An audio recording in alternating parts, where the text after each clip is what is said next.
دمر وخرب النادي اقعد معاه؟ طيب واللي كسر مكتبي اتفضل اهي، جاب عيل صايع هات يا هيك وداس على اسمي بالجزمه، هديله بالجزمه والله هقطع رقبتك.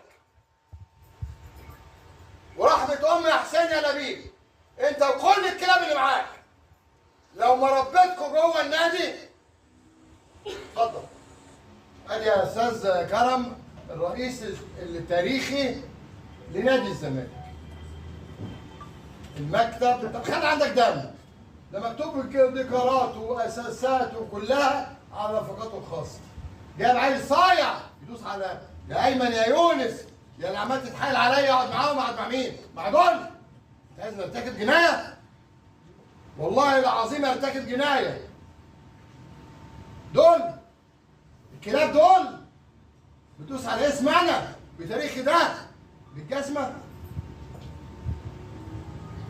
طيب